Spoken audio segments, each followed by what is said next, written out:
Recording in progress.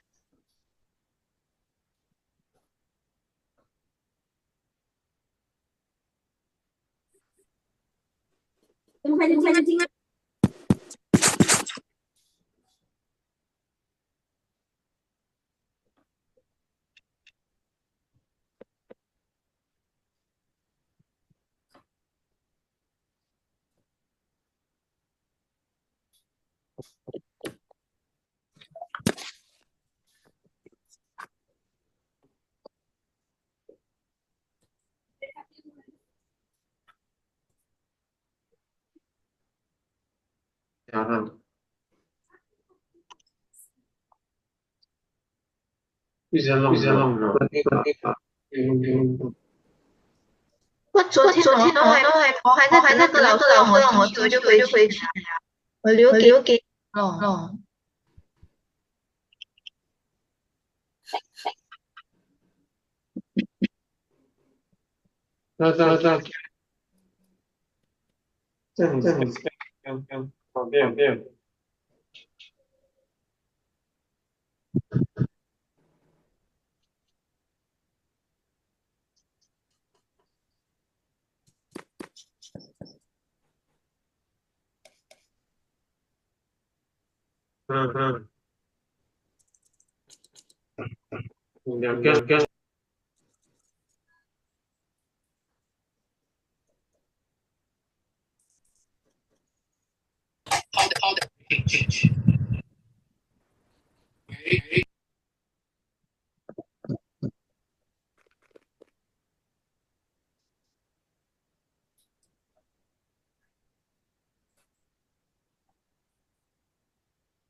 Okay, hello. Can you let me know if you can hear me? Just react, or you can type in the chat if you can hear me well. Can? Yes. Okay, those who are just joining in, you can choose to scan the QR code. I'm going to flash it up for another 4 minutes or so. Or you can go to the links that I have pinned in the chat to access the lesson materials.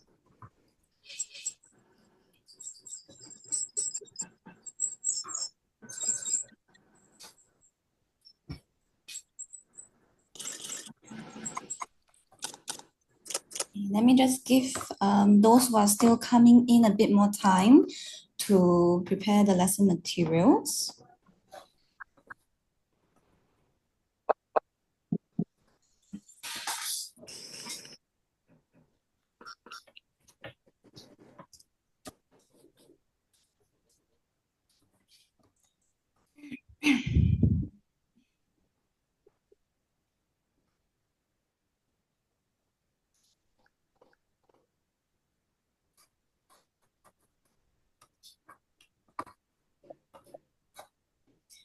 All of you should have 2 sets of worksheet. One is the main worksheet itself. The second is a list of vocabulary words that is from the comprehension passage today. So you're going to make use of both of it.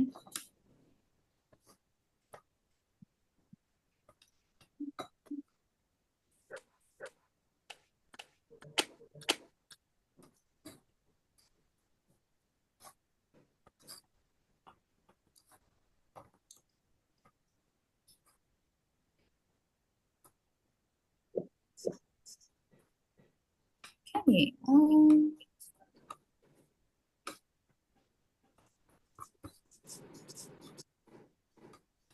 I'm going to send the link again to those who need it. Thank God. This is the link to the lesson materials. So at any point of the time during the class, if you cannot hear me well, or if I am lagging a bit, do let me know. Okay, with that said, I'm going to start the class. Before we go into the revision itself, I'm going to just do a brief introduction. a bit more about myself and a bit more of OVERMUGGED as well. Okay.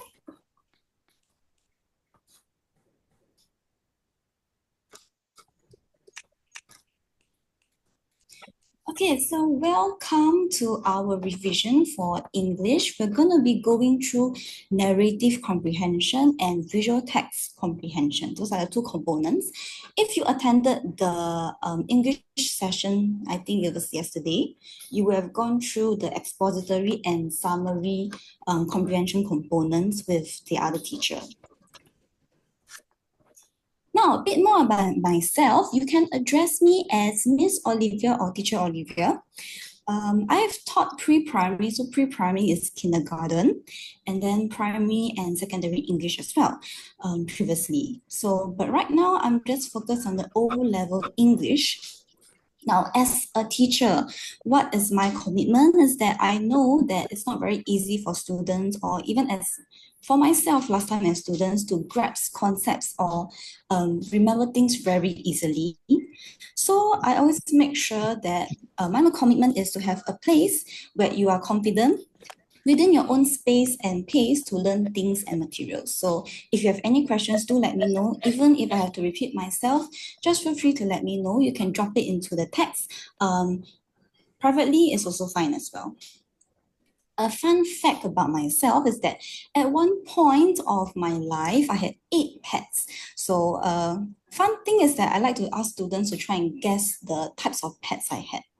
So later on, maybe if you're doing the break or something, you want to guess, you can just sound it off and then I will tell you whether you got it correct. On to more about OVERMUGGED. So OVERMUGGED, we currently have 7 branches across Singapore. Hello. And we have about 5,000 students as well. So we are growing every single year. And we were also known as the most popular tuition brand in Singapore as well. Hello. These are some of our results. 70% of our students, they achieve distinctions in the national exams. Don't worry, our tutors, we also come from reputable universities too. So you are in good hands, do not worry too much about that. Now, if you are interested in joining our lessons, what do we offer other than our lesson materials each week is that we have curated notes. So curated notes would be your condensed versions of your entire topics for each subject. We also do weighted assessment revisions, mock exams to prepare you for your in-school examinations. Now, if you join the science classes, you also have practical lessons as well. So you don't just cover the theoretical side of your science subjects, you also have hands-on experiments. So you're prepared for both components too. And then subjective to each teacher, they may provide you with additional notes. For myself, on top of the normal English components we do each lesson, I do also go through grammar rules. So your conjunctions, do a refresher on previous grammatical components as well, so that you always remember what are the rules, and it helps you in your editing or your writing skills too. Now, I'm going to flash this again at the end of the session. This would really help us and help me. If you enjoyed the revision session, please do help me to do a review afterwards. So I'll put this up again later on. And if you are the top review, you also get to win a set of curated notes as well. So curated notes is your condensed version of all your subjects. Okay, we have Sec 3 and Sec 4 classes. This are the list of classes and the location, the time as well. You can also access this on our website. So if you're interested, I will flash this again at the end of the revision session, or if you're interested, you can go to our website to look through the details as well. Okay, so these are all the regular group tuition classes, timings and the dates and the subjects as well. So this is the Sec 3. So you may access this on the website too. So don't worry too much. Then this is for our Sec 4 classes. I will show this again at the end of the revision session. I'm going to go all the way down here. This is the lesson structure that I will be following today. We're going to start off with narrative passage. So I have broken down the few parts we're going to go through. Firstly, DIY, which is do it yourself. I'm going to get you to read the passage. So about 10 minutes, read the passage.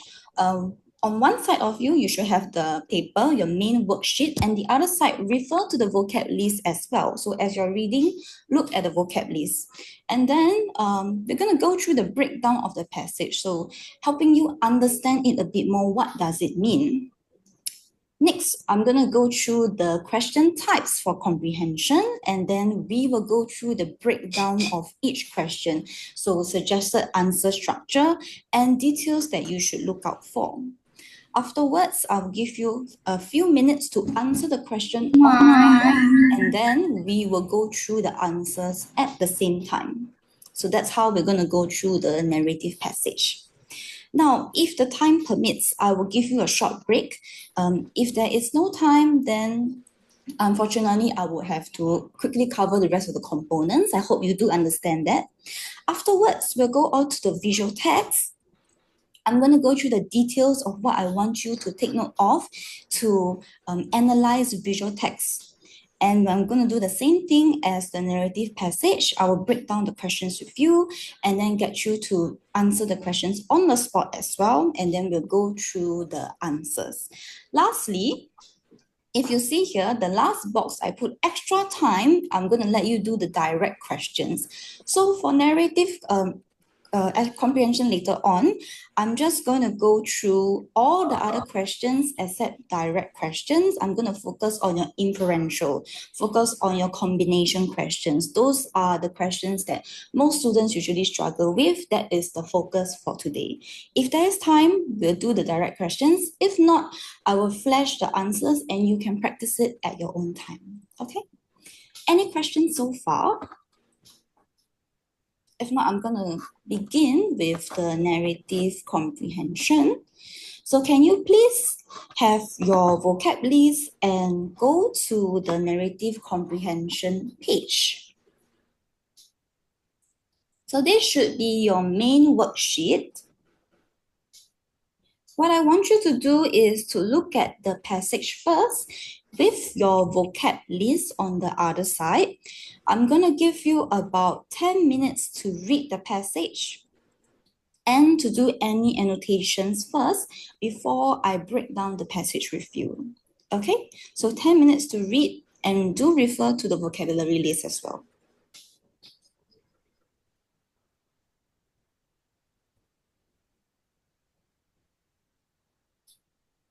Okay, 10 minutes.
Those who just joined, I have resent the links to access the lesson materials. So do access the links to get the lesson materials. There should be one vocabulary list and the other is the main worksheet.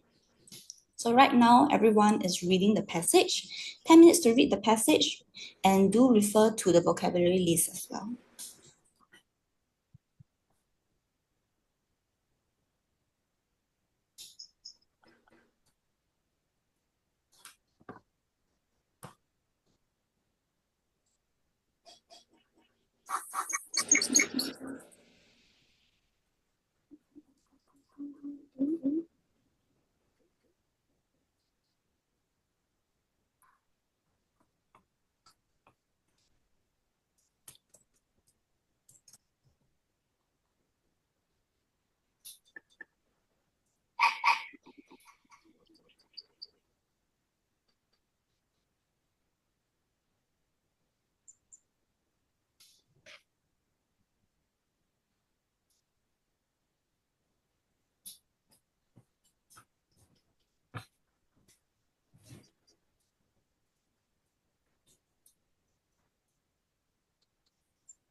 Okay, about a minute left.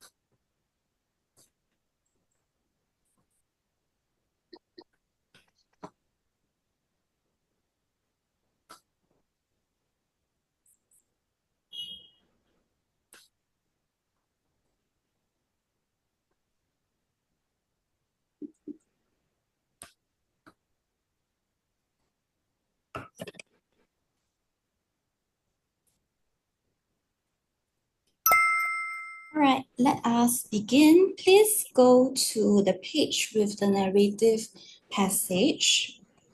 Now, narrative passage, this is considered as one of the more difficult components for your paper 2 because you have a lot more questions in this component, and because narrative passage often has a lot of figurative expressions, so you have to decipher a lot more out of the context given to you.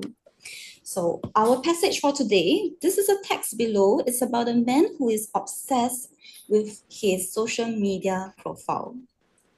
So first thing you should think about is, what is the meaning of obsess? So obsess is when you're unable to stop thinking about something.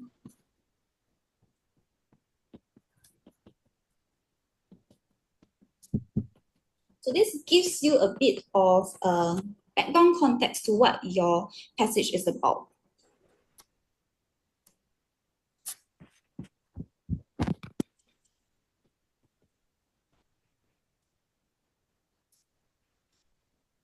So I'm going to go through a brief breakdown of the passage. So a good habit while you are reading through your comprehension passages, be it narrative or expository, is to always do annotations on the side here. So what do I mean by annotations? Annotations as in a summary of the entire paragraph. So what is it? What's the main point? What is it talking about? You can just briefly write about it on the side here. This helps you, especially when you're going back and forth from your question to the passage. So you don't have to reread the entire passage again, searching for the answers. Let's look at the first paragraph. So the first paragraph is introducing about the character. So the man, he has a string of self-questions. So a lot of asking about himself, a lot of question that is directed to himself. So there's a string of self-questions. And this string of self-questions helps you to understand that there is a sense of frustration in the first paragraph. Not very clear what this frustration is about, but you can pick up the feeling in this paragraph already. So the character's inner thoughts.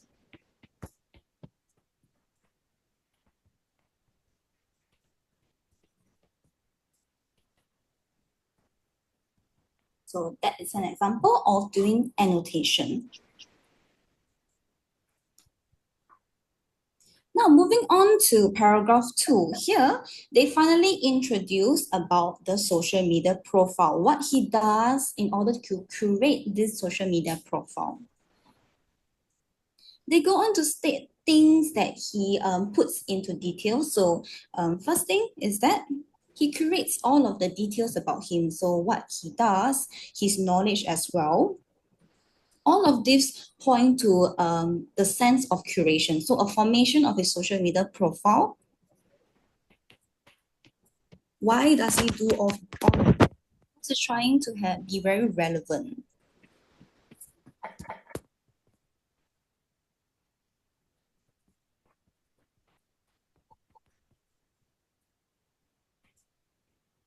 He wants to be relevant, especially from this part. So it was what everyone was these days. If you weren't one of them, you stood absolutely no choice. This part tells you that all of the details he puts in to creating his social media profile is because it helps him stay relevant. It's like a checklist. He has to do all of these things in order to have the perfect social media profile. So all his actions are deliberately.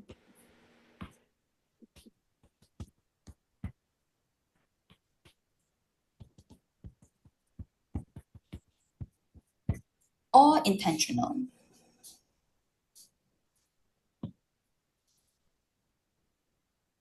At the end of paragraph 2, there's a reference to lateral thinking, and it goes on to say that he had figured out that it was a midget who took the elevator every day. So this lateral thinking, you have to try and understand what this is referring to. Lateral thinking is actually referring to puzzles that require creative thinking in order to solve this entire puzzle. So it's like a mixture of puzzles and storytelling.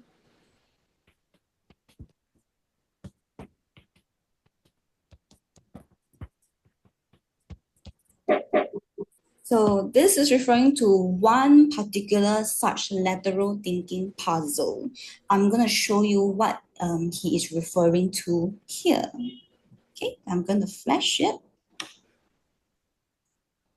This is the specific puzzle that the passage is referring to. So it says that there is a man, he lives on the 10th floor of a building. So every day he takes the elevator to the first floor to go to work.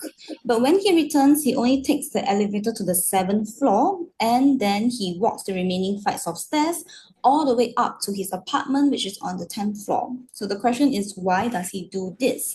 And the passage says that the character finds out why and is able to understand why he does this exact thing. Now, the clue here is that the passage mentions midget. So a midget is someone who's very short. So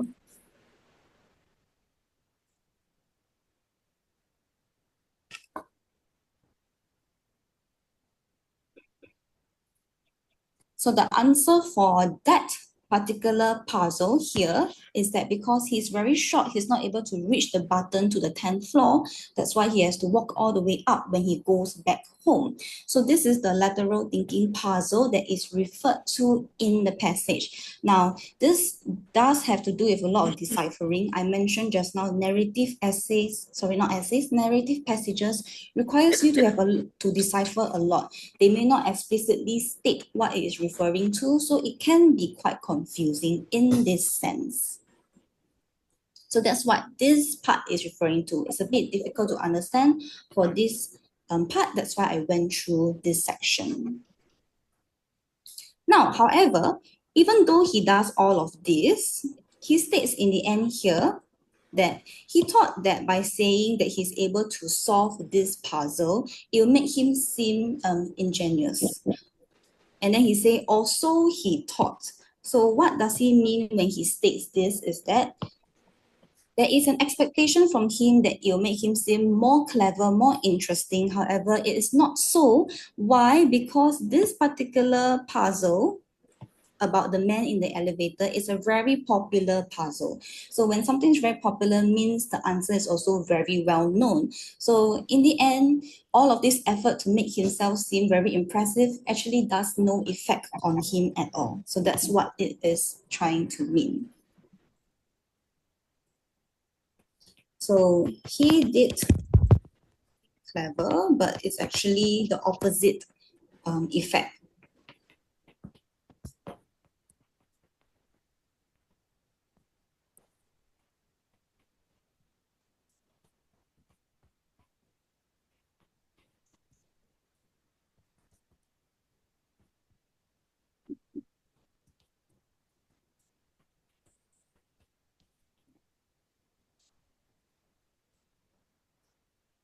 Okay, and then paragraph 3, he goes on to list more of his checklist. So what else he puts into his social media details, so his profile.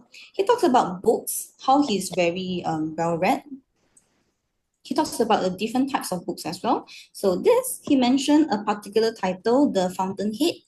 This is a book, a title book.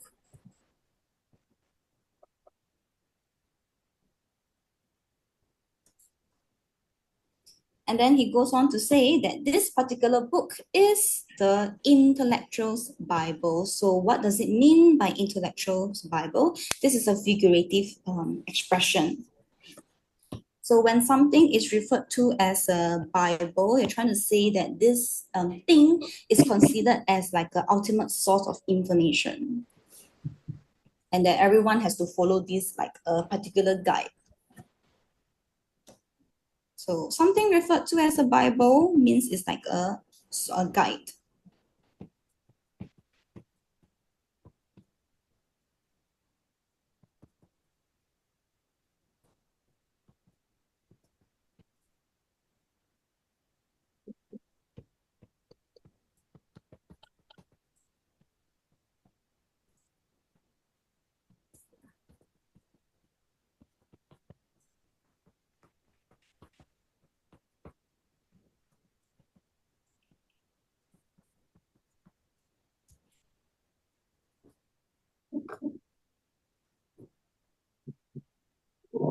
Okay, so paragraph 3, he mentions books.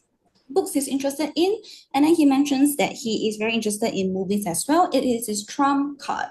So that is his special detail about him. And then moving on to paragraph 4. Paragraph 4 talks about extra details that he puts into his social media profile as well. So this continues the process of curation. So he's curating his profile very carefully. Some parts here, these few words, these are referring to wines. So the drink, the wine, the alcohol. And then in paragraph 5, he says why he is doing all of these specific details for his profile is because he's going to send off his complete profile to this company to vet all of the profiles. However, self-questions comes in again. So there's a lot of self-questioning again. So this part tells you the character's feelings once again. There's a sense of being very puzzled, confused what is going on. And paragraph 6 tells you why he is confused and puzzled, because he received a letter from this very company he sent his profile to. So they talk about his rejection. They say that his profile does not meet their criteria and so on. However, there is a PS at the bottom here. What is this PS trying to say? They talk about a very interesting detail about applying for a new button application. So this entire part here, it's like they're promoting their application, which is Facebook, in a very fun way, in like a game. So the reason why they're doing this is almost like they're trying to form a contrast with the rejection above here. So over here is more of a playful way, while on top here is a rejection, a straight rejection.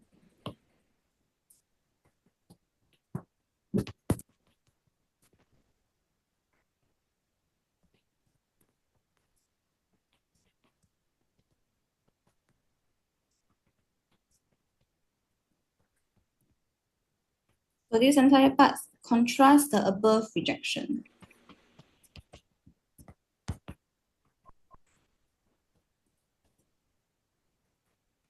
It sorts of lessens the feeling of rejection or the act of rejection in this sense.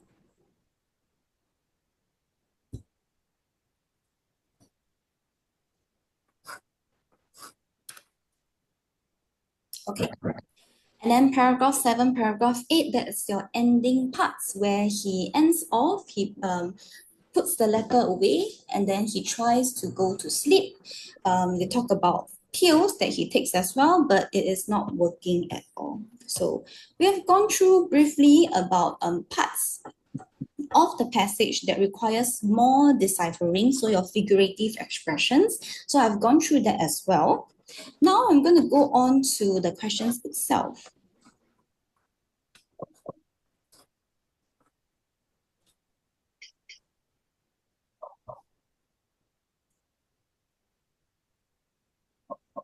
So these are your questions for today. You realize that I have categorized your type of questions into each section. So this is the type of questions, and then that's the example of the questions we're going to look at. So the first type of question is your quote and explain questions. This is when you're quoting from the passage and you have to explain what those quotation means. This is your quote and explain. You would see that for each question, there is a box here. This box is for you to write down any notes that I tell you, an extra space for you to write as well. So you can write your answers here, and then you can write your notes here. So let's take a look at the question. This is a very common question for the narrative passage. At the beginning of the text, the author started with the condition of the room. Explain how the language used in paragraph 1 indicates the temperature of the room. Support your idea with 3 details from paragraph 1. So let's highlight our keywords here. What they want you to think about, what is the main detail they want you to source is about the temperature of the room. So your detail has to do with the temperature mentioned at the beginning of the text. You need to support your answers with 3 details, and you're referring to paragraph 1. Quote and explain questions. There is a suggested answer structure that you can take.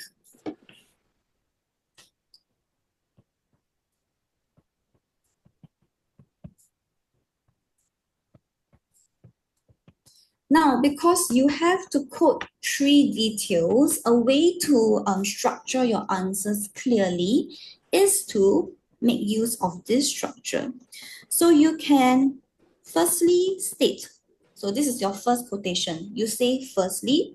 If it's your second quotation, you use secondly. And then if it's your last quotation, you use thirdly or lastly. After this, you're going to input your quotations.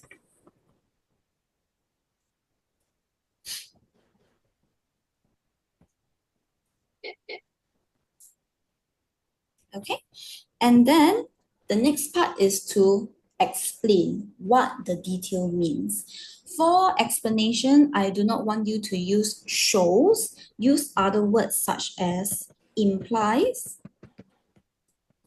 indicates,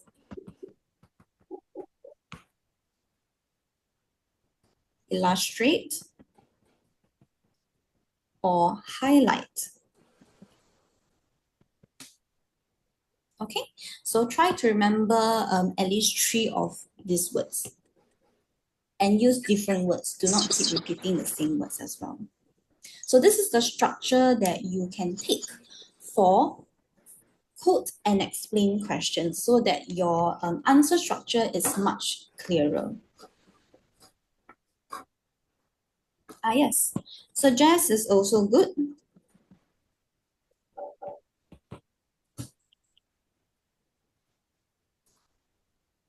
Okay, so now I would like you to take about 5 minutes, find the answer for this question, so question 1.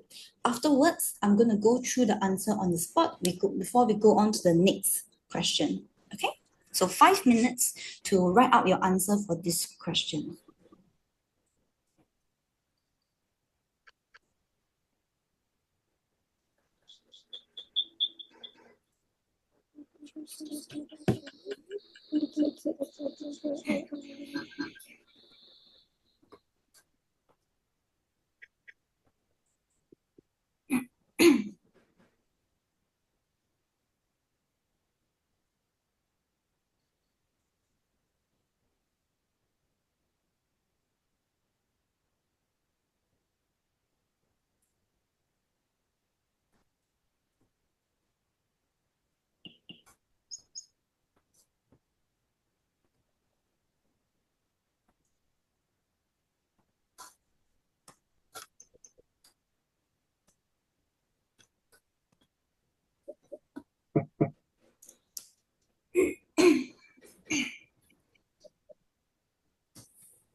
Okay, let's go through. So the three details, do check your answers. From paragraph 1, it should be these few details. First is the incredibly low temperature. Second is that it's compounded that day by the rain. And the next is his senses dulled by the cold. So this is your three details. Now, your answer should be something like this. Following the suggested answer structure, you will start off with firstly, and then you give me your quotation. So first quotation is incredibly low temperature.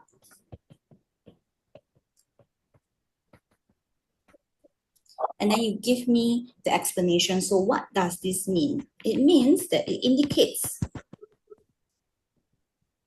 that the room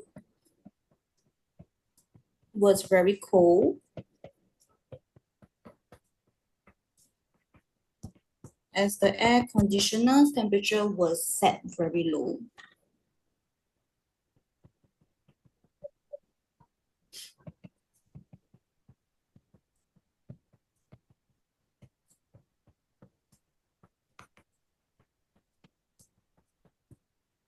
So this is what the structure should be. And then you go on to secondly. Secondly is the part about the compounded. I'm not going to write out the full quotation, but you should write out the full quotation and then explain what does this mean. It means that the outside environment made the temperature even cooler because it's raining the whole day. So compounded means that it makes something more intensely.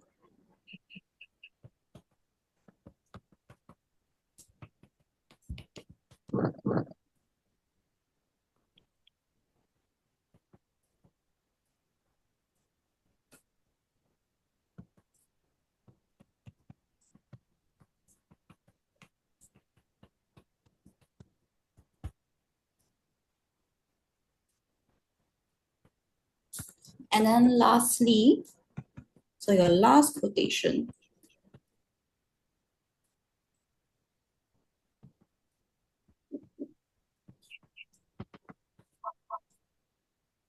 So his senses dulled by the cold means that he's not able to really feel because his feelings has become numb because it's that cold. Okay, I'm gonna erase a bit of these parts.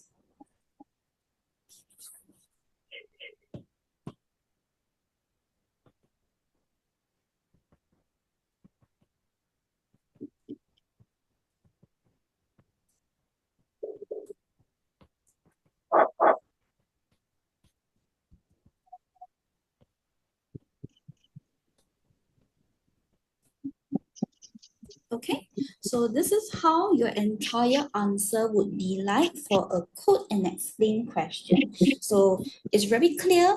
One quotation is what explanation, what quotation is what explanation. It's much clearer if you structure it this way. Okay, any questions so far? If no, I'm going to go on to the second question.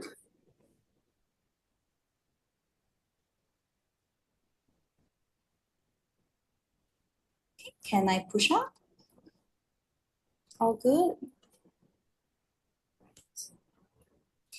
Next category is your language plus inference questions.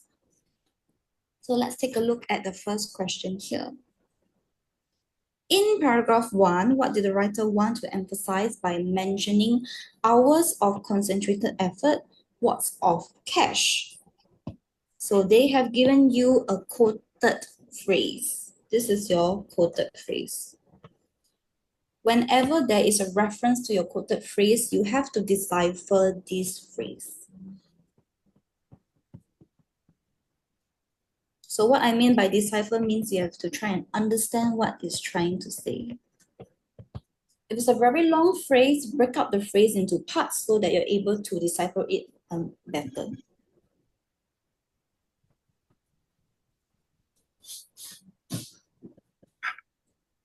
So here, hours of concentrated effort, watts of cash. When the writer mentions hours, you're talking about time.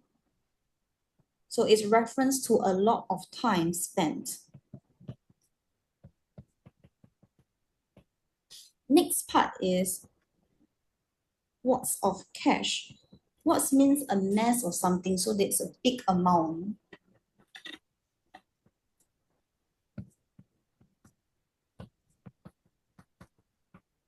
So this is deciphering the quoted phrase that they've given you. So it's saying that the writer is talking about spending a lot of time and spending a lot of money on something. What is that particular something?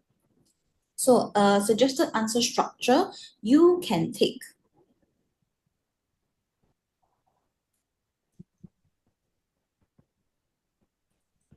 Sometimes you can use the words in its question already because they're talking about what the writer emphasizes. You can answer back that the writer wants to emphasize so and so.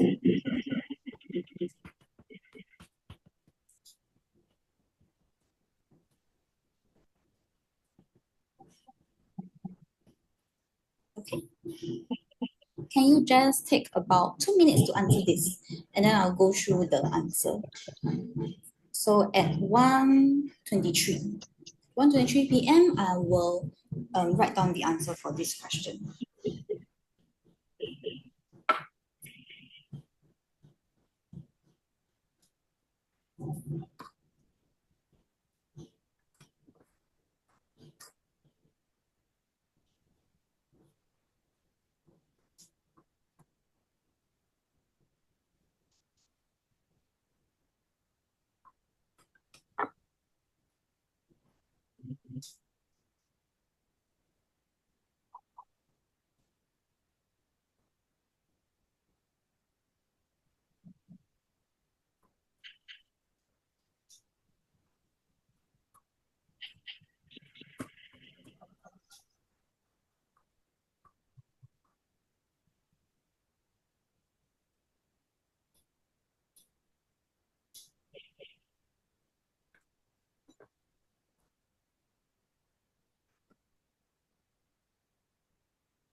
Okay, all good.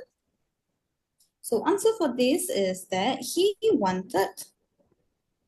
being the writer, wanted to emphasize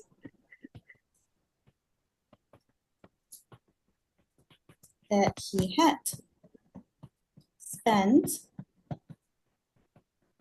a lot of time and money on his profile. So one key element for language and inference questions is that firstly, there's always a quoted phrase from the passage. And the next thing is that they want you to explain what that quotation means. Make reference to the phrase here.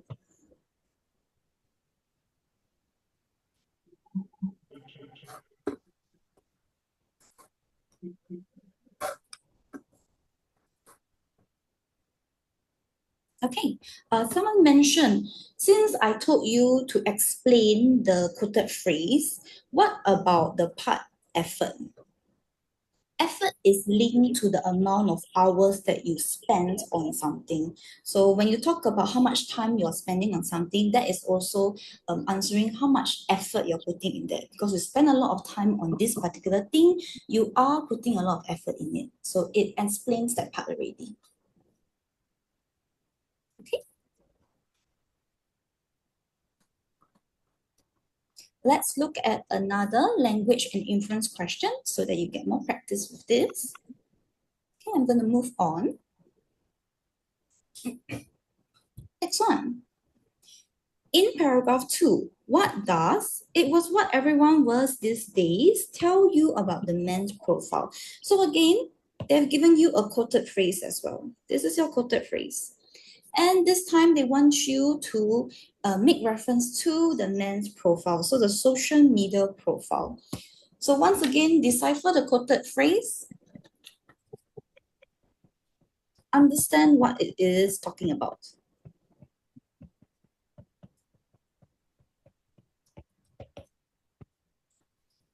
Here they talk about everyone. What does everyone mean? In this case, when they say everyone, they're talking about the majority. So most people or everyone, all of them are doing this particular thing. A next thing to think about is why. Why are you following the majority?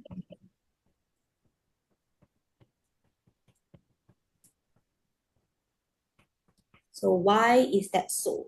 Why is it that the character is doing this set of details in order to follow the majority? What does he want to do in terms of his profile? What does he want to make his profile to be? That's why he has to follow the majority, what they're doing with their own profiles as well.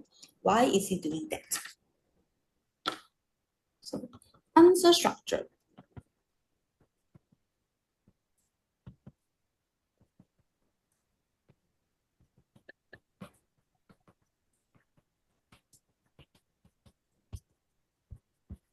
So what does he want his profile to be when he does what the majority are doing? So what the majority are doing are the list of things that he did. Oh, people like to do this, I should do this too. People say they like this, I should also say I like to do this too. Okay, again, just take about 1 to 2 minutes to write your answer, and then I'm going to go through the answer.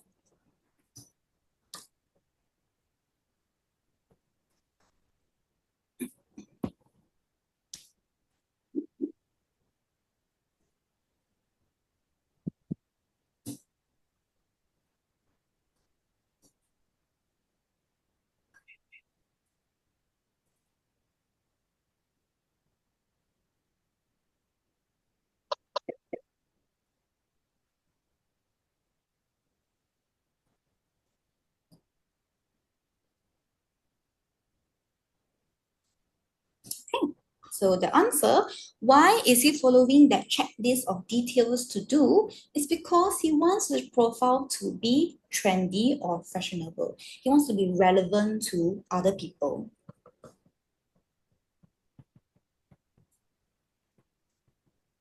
That's why he is trying to follow the majority.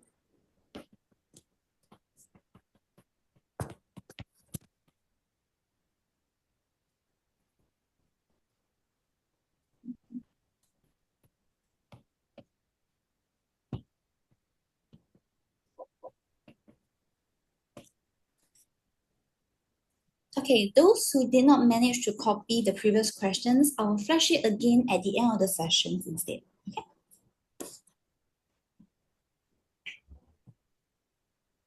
Okay, all good with question 3. I'm going to move on to question 4. This should be the last language plus inference question.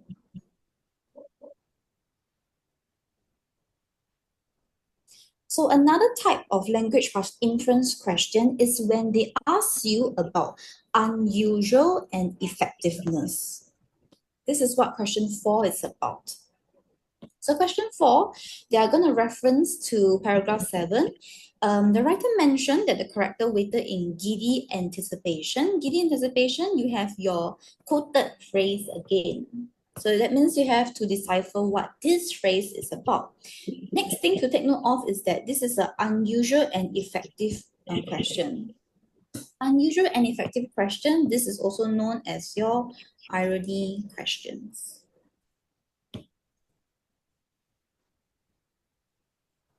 So what is unusual and effective about this particular phrase, giddy anticipation?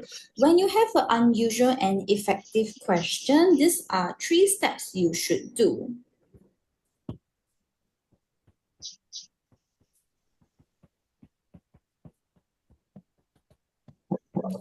Firstly, you should explain what is the expectation. So original expectation. Secondly is to explain the actuality. So what exactly happened in the passage? There should be a difference, a contrast. And then because they ask about effectiveness, that means you have to explain the effectiveness in this contrast.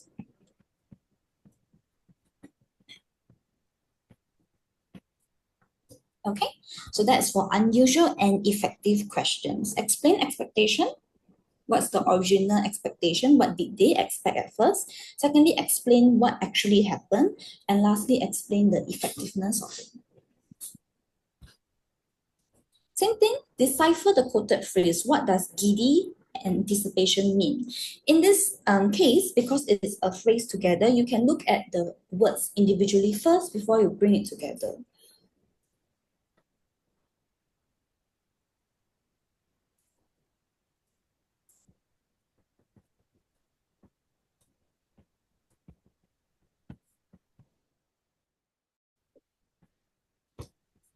So if you look at the word giddy, giddy means that you're feeling dizzy or you feel faint.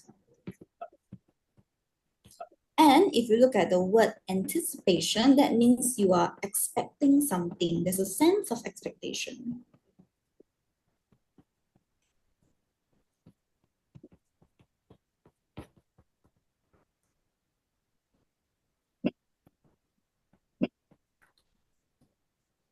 So how would you answer this with the answer structure? I'm going to erase this part so I have space to write. So a suggested answer structure that you can take for unusual and effective questions is this. Firstly, you can say usually. So usually what happens? Next, however, in the passage, what is the contrast here? How is it differently portrayed from the original expectation? Lastly, is the effectiveness. It effectively highlights what?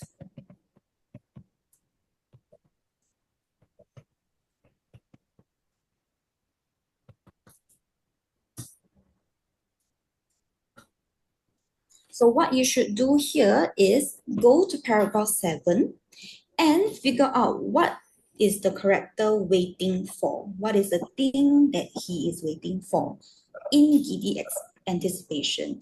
And then the next thing to think about is, can giddy and anticipation go together? Is it something that's usually formed together? If it's not, then why is it that way? And why is it effectively used in this passage? So that's what you're explaining here. So again, take your time to answer this and then I'll go through the answers. About 2 minutes time.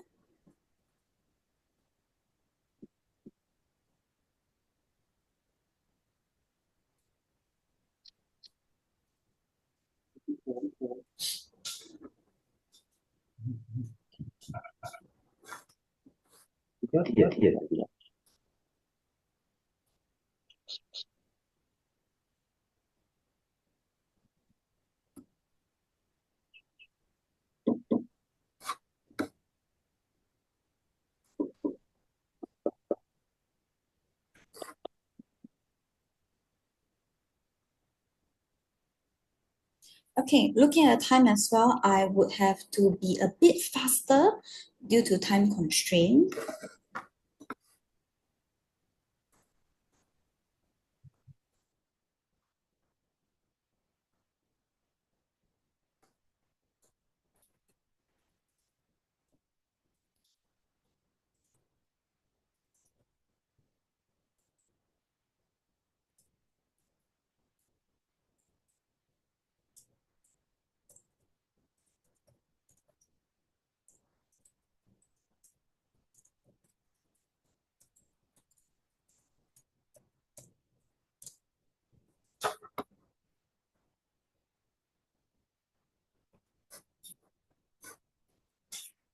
Okay, so I'm gonna go through the answers for this. For question 4. So following the answer structure. So usually, you cannot put giddy and anticipation together because you will not feel giddy from expecting something.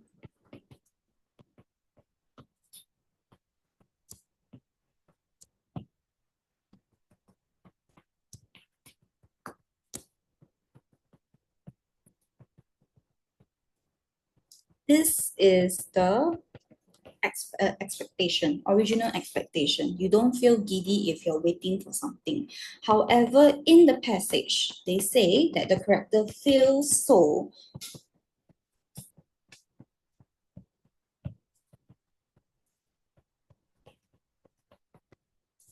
So why is he feeling dizzy? Because he's waiting for the letter, if you remember.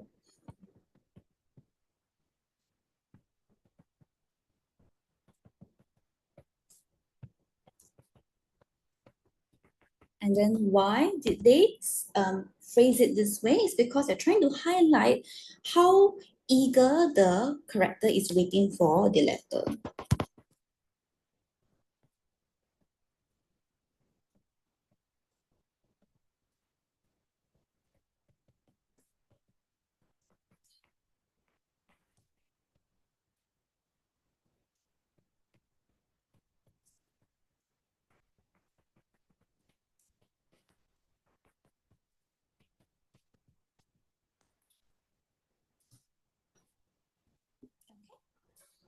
So this should be your answer.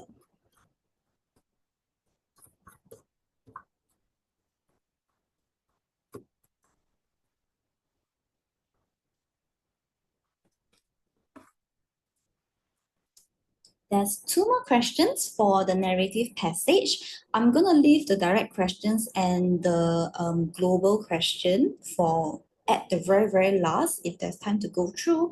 If not, I will show you the answers for that because those questions are more direct.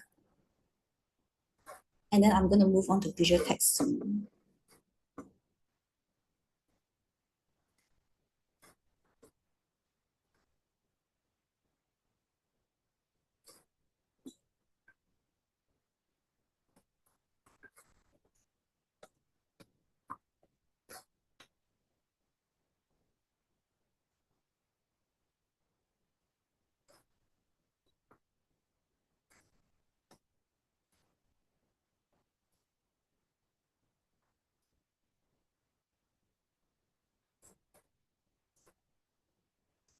Okay, if you're all done, let's go on to the next question. Here is your language question. So language question is you're just going to be looking at the quotation here. From paragraph 3, what did the character mean when he mentioned that movies was his differentiation? So usually here you're just deciphering what the quoted phrase that they have given you is about. This is your quoted phrase. You're going to have to look at this phrase. So same thing as usual, decipher the quoted phrase.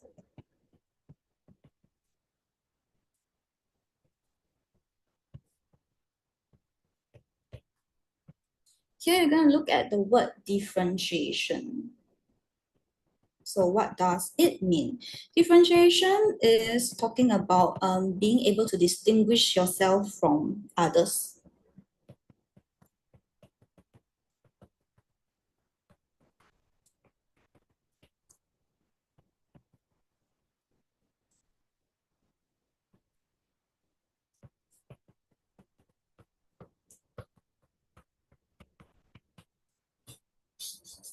Okay, so after you have deciphered the phrase, you have to link to context. Always link back to your context. So what is it in terms of the context? What is he distinguishing himself from? So some questions to think about.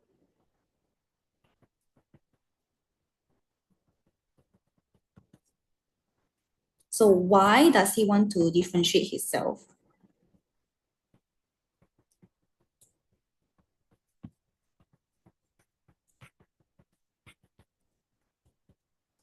And then who does he want to differentiate himself from? If you go back to the context, you realize that this is mentioned in the paragraph where he talks about movies, his knowledge about movies.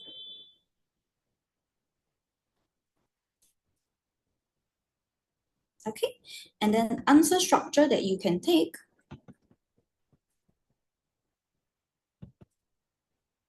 You can always reuse the keywords used in the question. So they talk about what the character mean. You can say he meant that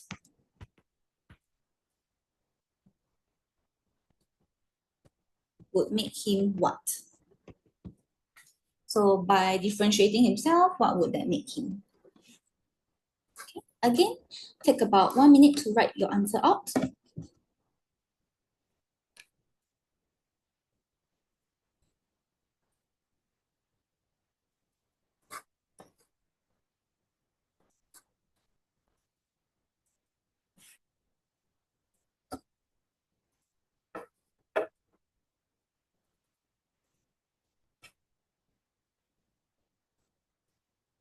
Okay, so the answer is that he felt that his knowledge on movies would make him stand out.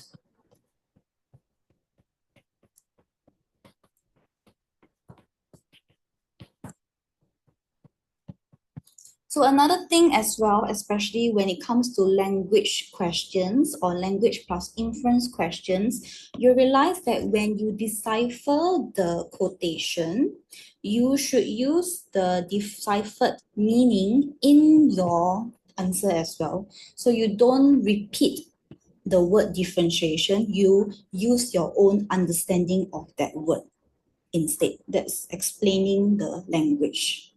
Understand?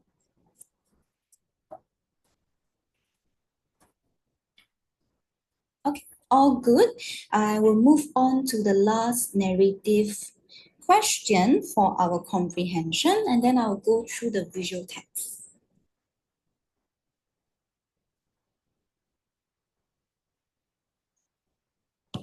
Okay, if it's all good, I'm gonna push up. Here you have your inference questions. So inference questions, you cannot take your answers from the passage. You should usually read between the lines for contextual clues. In this case, they're asking you to look at paragraph 8. The story ended with they are still not working. What effect does the writer want to create? Inference question, they like to ask you about effectiveness. They have given you a quoted phrase again, and this time you know this is an effectiveness question.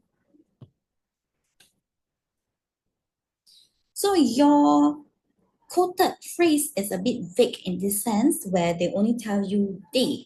You have to go back to paragraph 8 and understand who does they refer to. Who is it? Next thing to think about is still not working. What does that mean? So decipher quoted phrase.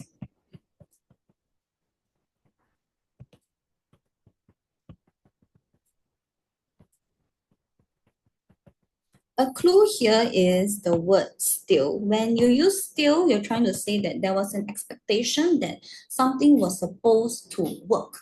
However, it is not.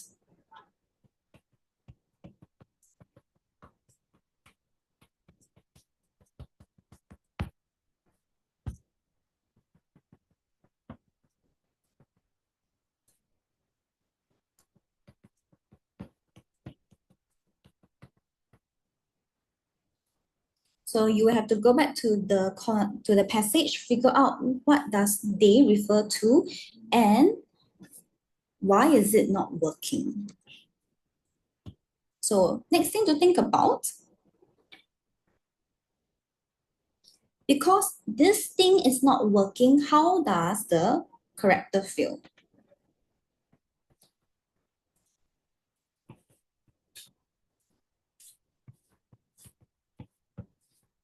And because you are answering the part about effectiveness, you have to look at what he's trying to emphasize. What does he want to emphasize?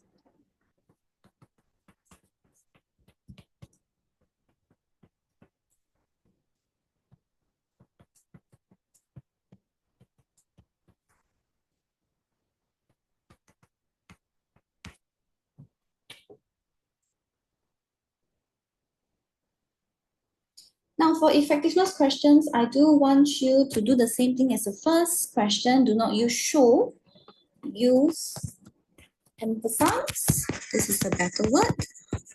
Use highlight or even demonstrate. So do not use the word show. And then answer structure that you can take.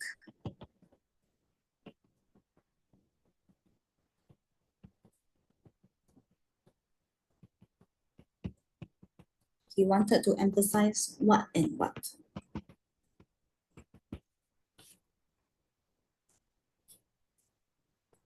Do take note as well, this is a 2-mark question. So that means there's 2 things that he wants to emphasize. What is that 2 things?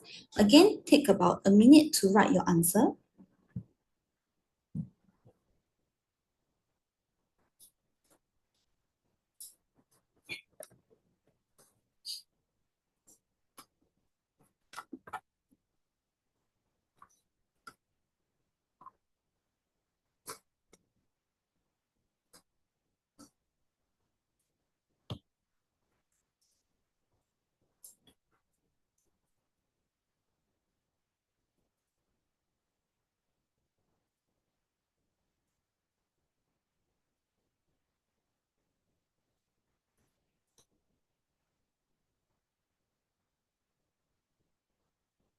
Okay, so the two things that he wants to emphasize here, if you've gone back to paragraph 8, you realize that he's talking about the pills, sleeping pills not working. They are not working at all. So he wanted to firstly emphasize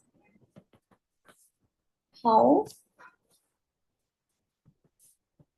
what is his feeling? He is disappointed because it is not working.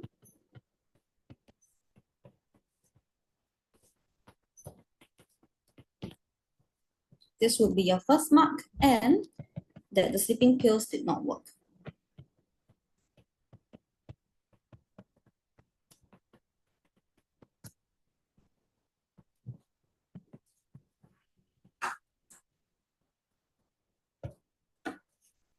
That's where you get your 2 marks from.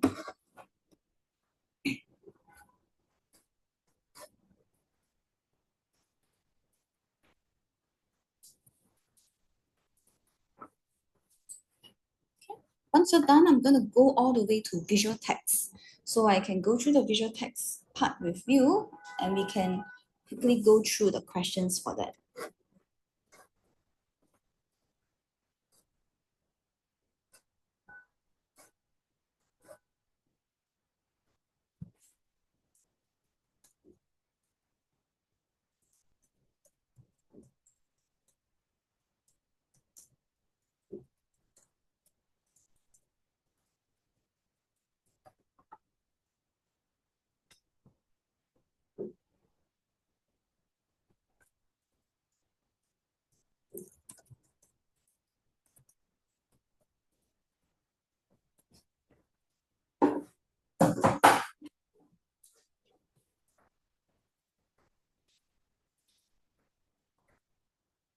Okay, once you're done, I'm going to go on to the visual text part.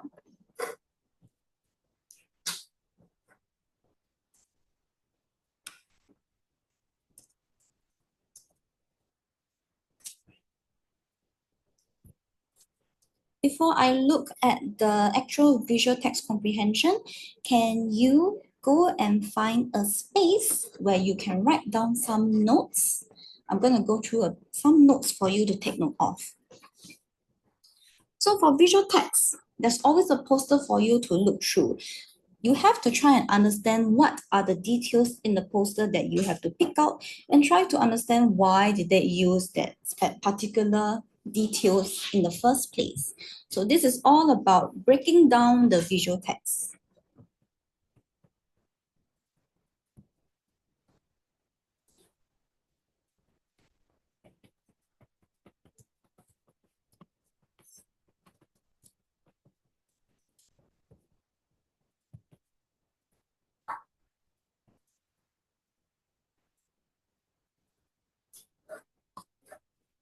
Okay, I'm going to separate this into 2 categories.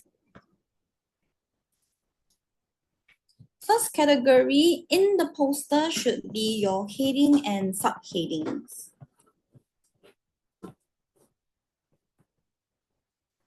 Second is the image in the poster, so all the images. So for heading and subheading, you're going to look at the design of it first. So this would be first part, the design. In terms of the design, you're going to be looking at the size. So usually heading, subheadings, they're usually much bigger than the content itself. You can also look at the style of it. So style in terms of whether it's bolded or italicized.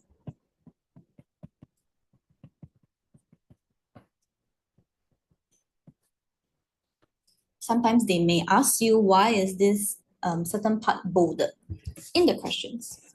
Second part that you should be looking at is the content itself. So what is the poster's content telling you about? What type of content is it? Common types of content can be, firstly, informative, so information. Usually informative details, they like to include statistics, so numbers.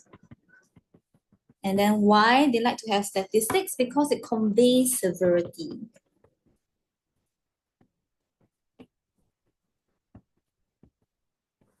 So that is one type. Next type is instructional, or I can say this is your call to action information.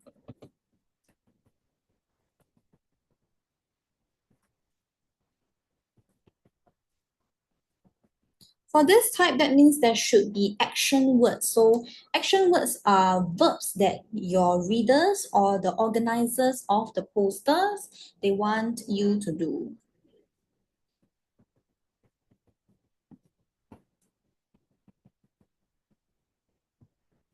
So examples of such action words, you have give, you have join, you want your readers to give something, to donate something, to join something. These are all action words.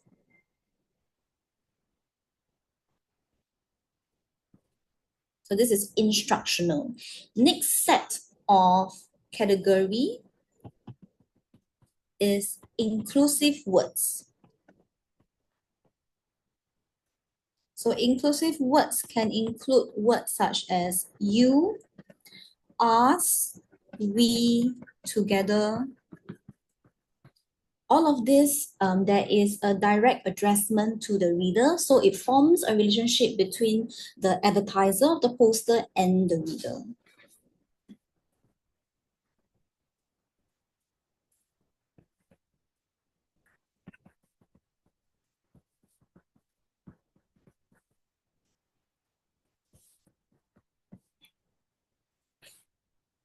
Okay, so this is for heading and subheading.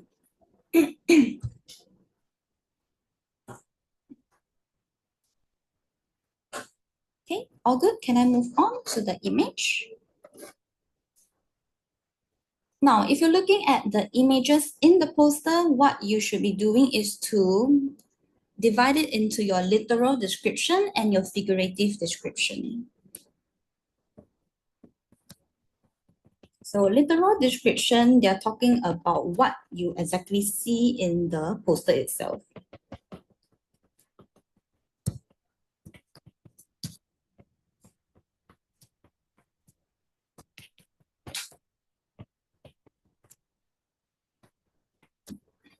And then some details that you should take note of in the image.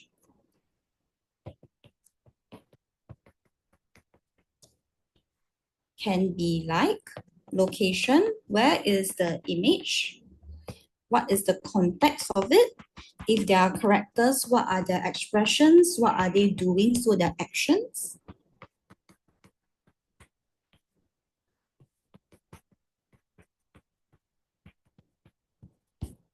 If there are human models as well, what is the age group, actions, expressions? So all under characters. And if they include children, women, elderly, this is called vulnerable population.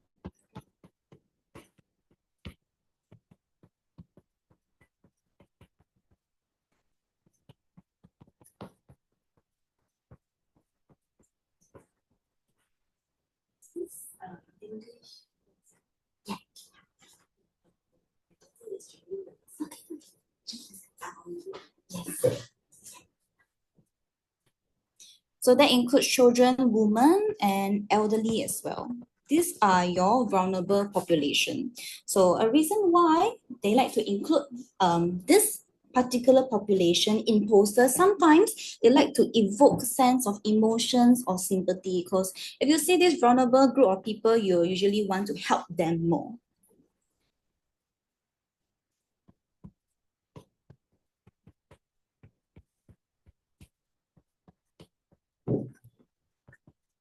Okay, so whenever you're looking at visual text, I do want you to take note of all of these details we have just gone through. This would better help you understand how to answer certain questions in visual text.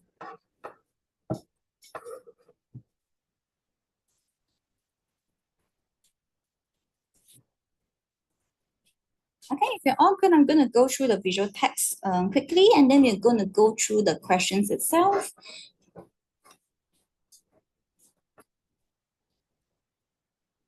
Okay, all good? So this is the visual text poster that we have. So referring back to the details that I wanted you to write down just now, firstly is the heading and subheading and all of the content included here. So if you look back at the details I wrote down just now, you realize that you can pick out several things. Firstly is this word, you. This is what we called just now your inclusive words. So they are directly addressing the reader for this poster. Next thing you can pick up as well is this entire part. So come on down and grapple with us now. This is a call to action. That means the advertiser wants the readers to do a certain action.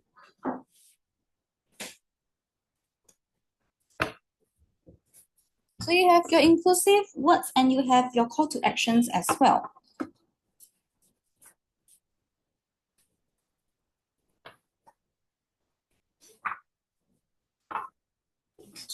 If you look through at the rest of the content in the visual text, you also realize that the rest of it are informative information. So they're telling you a lot about BJJ, which is Brazilian Jiu-Jitsu.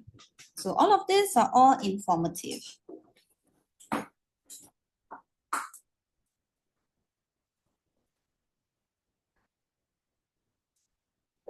So after you've looked through the content for this, you can look at the picture itself.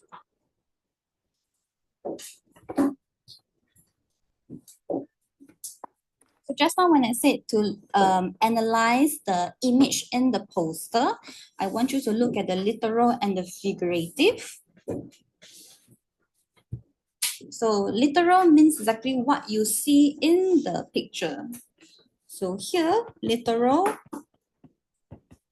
you can talk about how there's a group of people and they're posing in this picture. They look very intimate with each other.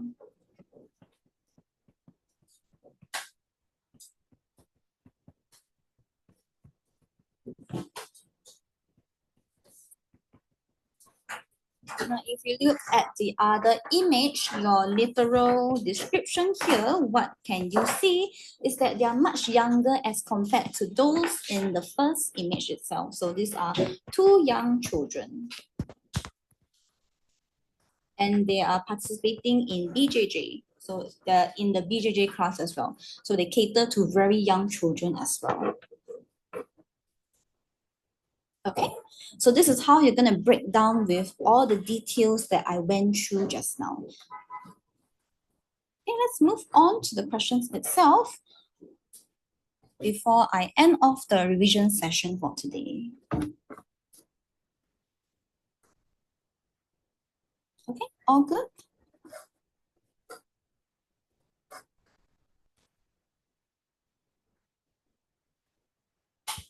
Okay, let's take a look at the questions here.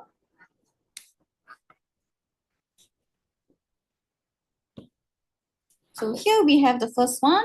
This is where you should tick the best statement that summarizes. Be careful, sometimes they may ask you different details. In this case, they want you to focus on the purpose of the poster. So what is the main purpose? When you talk about the purpose, you have to make sure your purpose covers the overall content, not just parts of the visual text itself.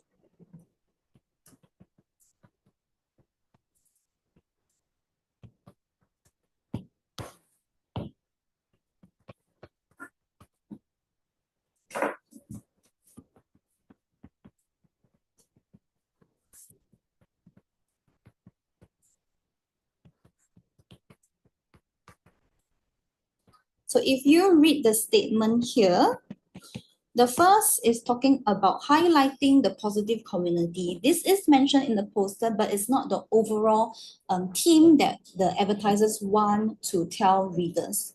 Second is about informing readers about the convenient location. That's also a feature listed in the poster, but not the main theme. What they want to really promote is that this place, Roger Gracie, Singapore, is a place that you should come and learn Brazilian Jiu-Jitsu. So it's the most ideal place. That's why they want you to join them.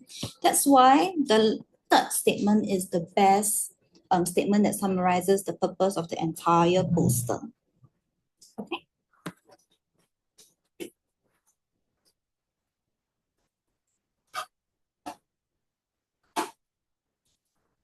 Okay, I'm going to move on. Question 2. The poster begins with the heading, "Do you have what it takes?" So we are going to make reference to the main heading and asking you about the effect. What is the effect on the reader? So same thing as your narrative passage, you have to decipher the quoted heading too. Just now we did decipher it because it's the heading. You have the word you, so this is your inclusive word. So that means they want to involve the reader in this. Next thing is they're talking about the effect on reader. When they talk about effect on readers, they're asking about the purpose of having such a heading or a poster.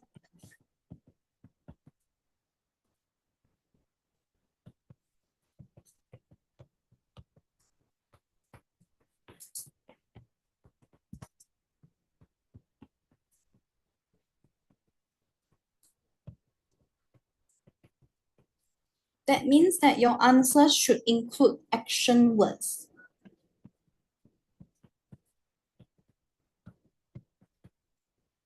So what does the advertisers want the readers to do? So some examples, do they want to encourage? Do they want to persuade or promote something or inform something?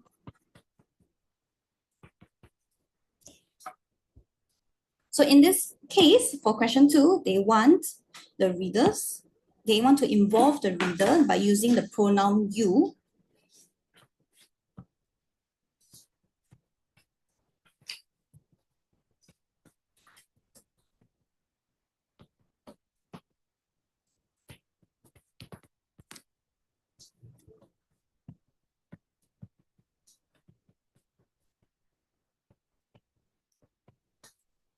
And then what is the effect of using this pronoun? Is because they either want to make the readers feel challenged or they want to encourage them to pick up Brazilian Jiu-Jitsu.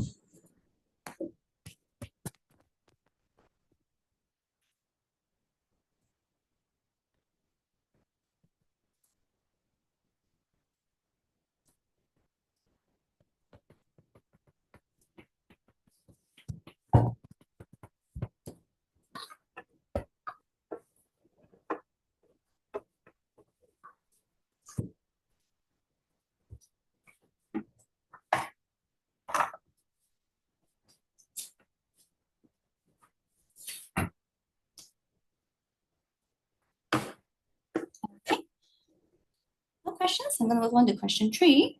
And then will be the last question later on. Question 3, how do the two photographs reinforce the mentioned features in our classes?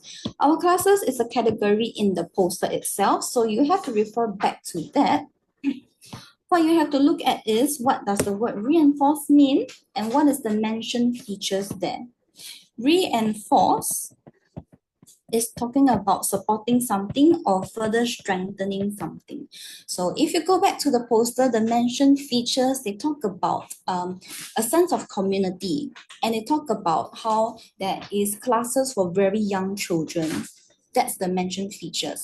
So what you have to do for this type of questions is to explain to me what is the linkage between the details in the picture and the context.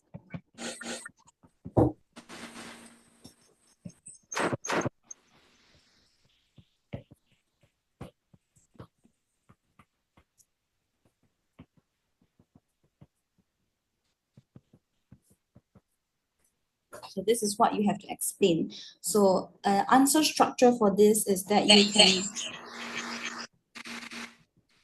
can follow.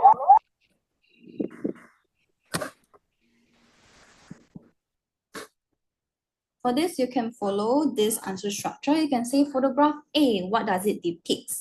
So it depicts a group of friends. And then how does this link to the mentioned features?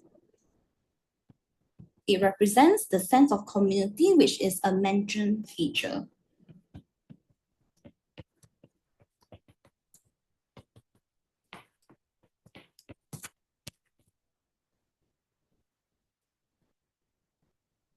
Next, you have to go on to explain photograph B. So, wow, photograph B, what is the linkage?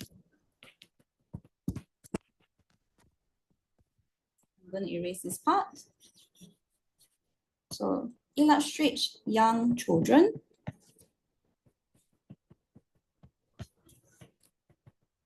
In action. So, this highlights that there are available kids classes.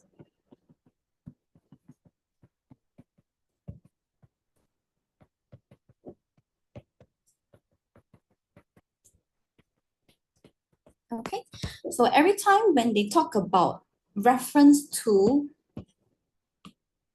the image in the poster, you have to explain what is the image depicting and then link it to the context itself.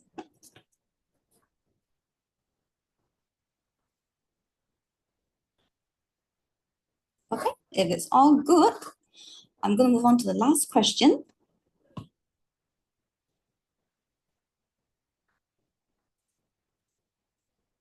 All right, last question here. You have to determine whether the following statements, they apply to text 1, text 2, both or neither. Read the statements carefully. First statement they've given you is that there is an intended call to action from the readers. That means readers are supposed to do a certain action. We went through what call to action is. Call to action means that the action the target audience will do.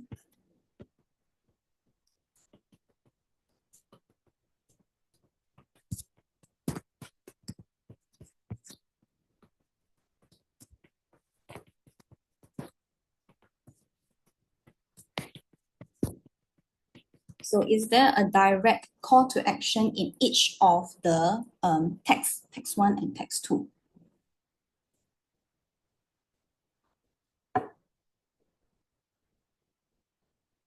In this case, there is only applied to text 1 because they mentioned about calming down and grapple with us.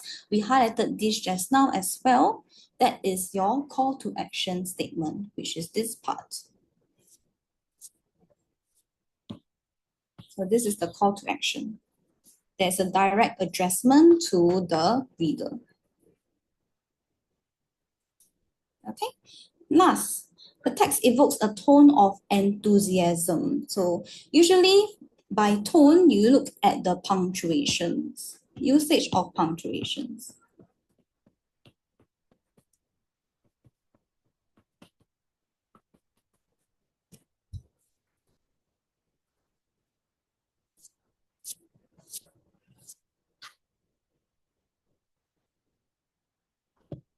For text 1, your poster, there's a usage of punctuations here. If you're looking at text 2, punctuations here as well.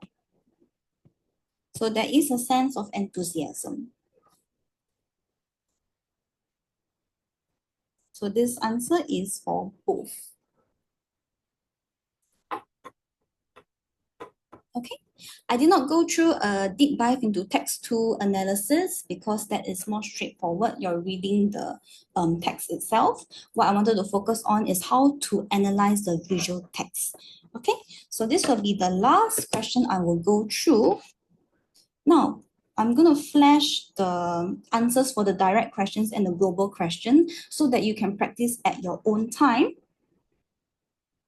So this is the direct questions. You may take a picture of this so that you can practice it at your own time. And then that will be the end of the revision session for today.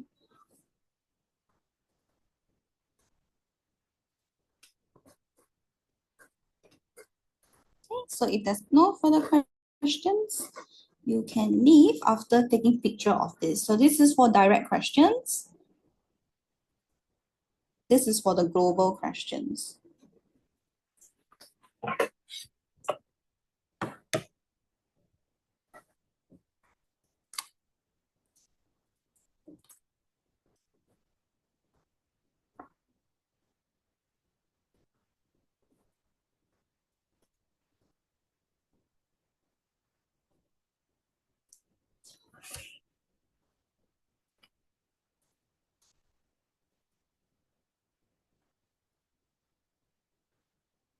For global questions, what you have to do is go back to the context. Usually they have your contextual clues in the passage itself. And as much as possible, you will have to decipher the phrases given to you, because you do have to understand whether if they're giving you one word, what does that word mean? But most of the time, it's based on contextual clues. Okay, everyone taken picture of that already?